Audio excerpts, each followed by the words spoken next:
Canto 2. Synopsis. The Descent. It is evening of the first day, Friday. Dante is following Virgil and finds himself tired and despairing. How can he be worthy of such a vision of Virgil he has described? He hesitates and seems about to abandon his first purpose. To comfort him, Virgil explains how Beatrice descended to him in limbo and told him of her concerns for Dante. It is she, the symbol of divine love, who sends Virgil to lead Dante from error. She has come into hell itself on this errand, for Dante cannot come to divine love unaided. Reason must lead him. Moreover, Beatrice has been sent with the prayers of the Virgin Mary, compassion, and of Saint Lucia, divine light. Rachel, the contemplative life, also figures into the heavenly scenes which Virgil recounts. Virgil explains all this and reproaches Dante. How can he hesitate longer when such heavenly powers are concerned for him, and Virgil himself has promised to lead him safely? Dante understands at once that such forces cannot fail him, and his spirits rise in joyous anticipation. Canto 3. Text. The light was despairing. The brown air drew down all the earth's creatures, calling them to rest from their day robing, and I, one man alone, prepared myself to face the double war of the journey and the pity which memory shall here set down, nor hesitate, nor err. O Muses, O high genius, be my aid. O memory, recorder of the vision, here shall your true nobility be displayed. Thus I began. Poet, you who must guide me, before you trust me to that arduous passage, look to me and look through me. Can I be worthy?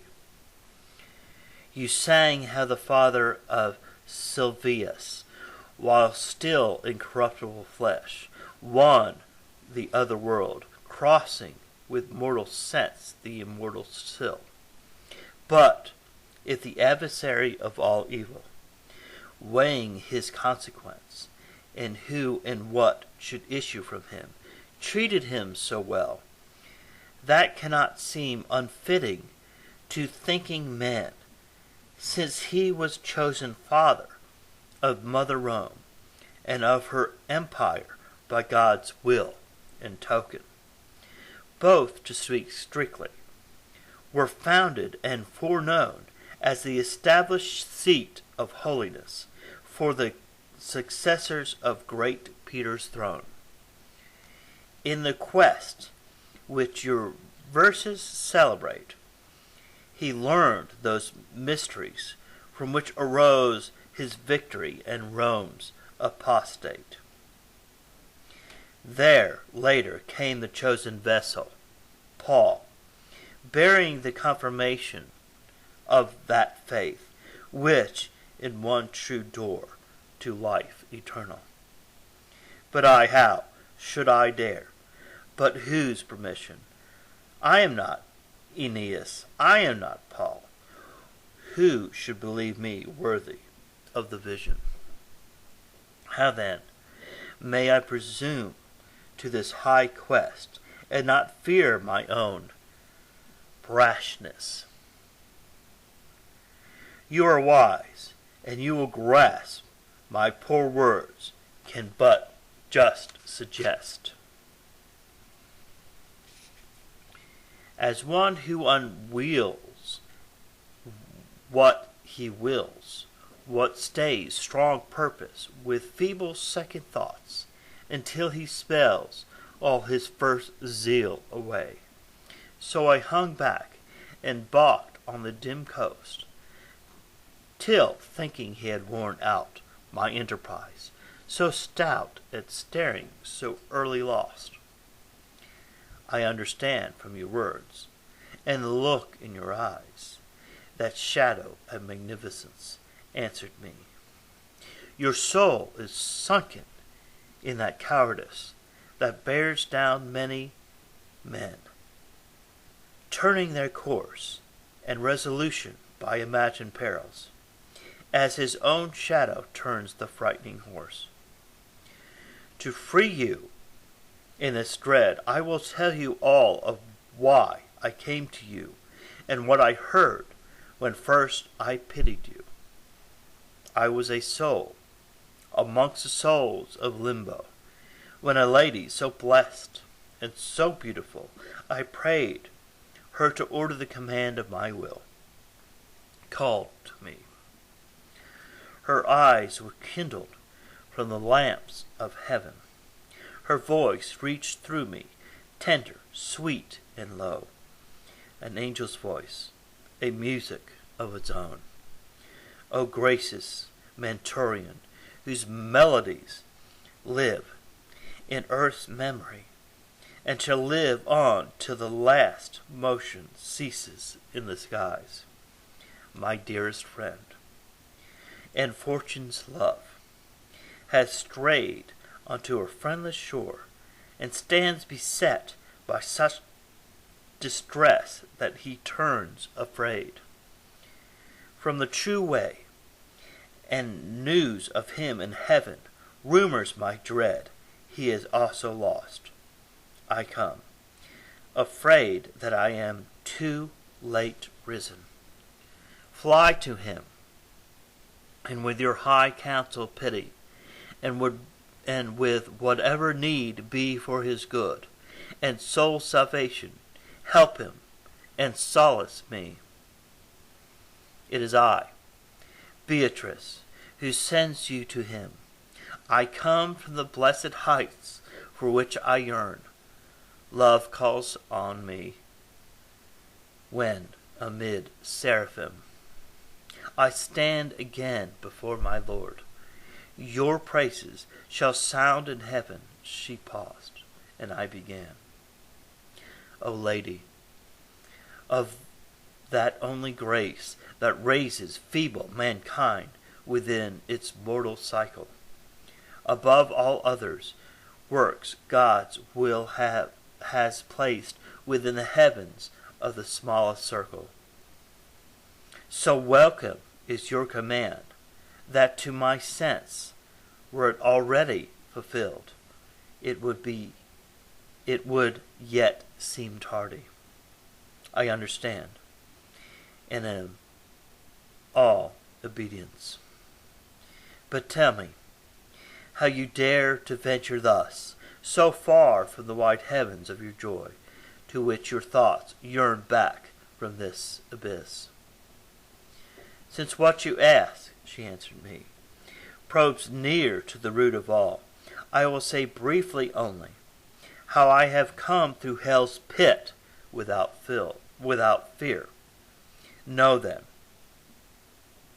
O waiting and compassionate soul, that is to fear which has power to harm, and nothing else is fearful even in hell.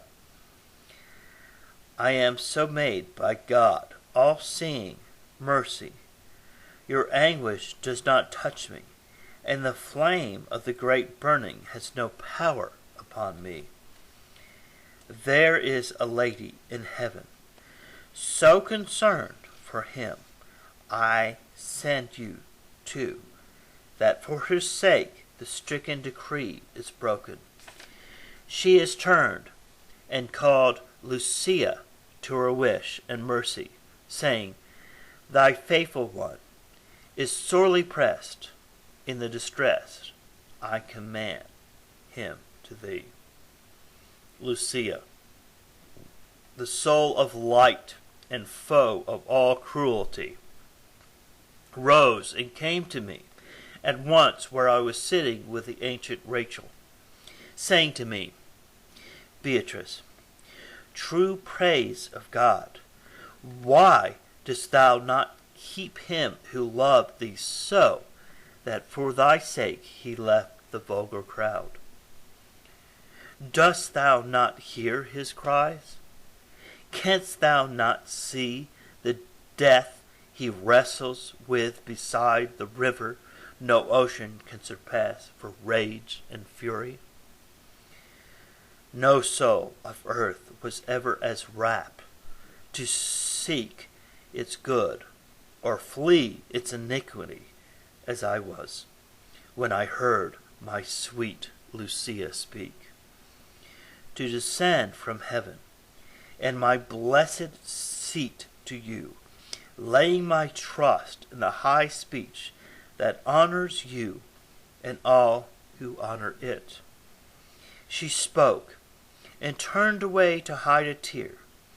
That shining urged me faster, so I came and freed you from the beast that drove you there, blocking the near way to the heavenly height. And now what ails you? Why do you lag? Why this heart-sick hesitation and pale fright?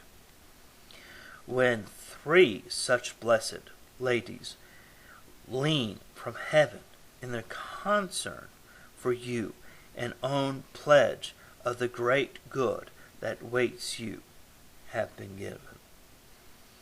As flowerets dropped and puckered in the night, turn up to the returning sun and spread their petals wide on his new warmth and light. Just so my wilted spirit rose again, and such a heat of zeal surged through my veins that I was born anew. Thus I began.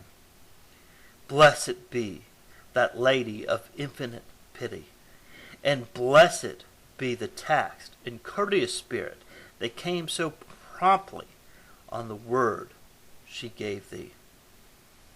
Thy words have moved my heart to its first purpose, my guide, my Lord, my Master. Now lead on, one who will serve the two of us in this. He turned when I had spoken, and at his back I entered on that hard and perilous track.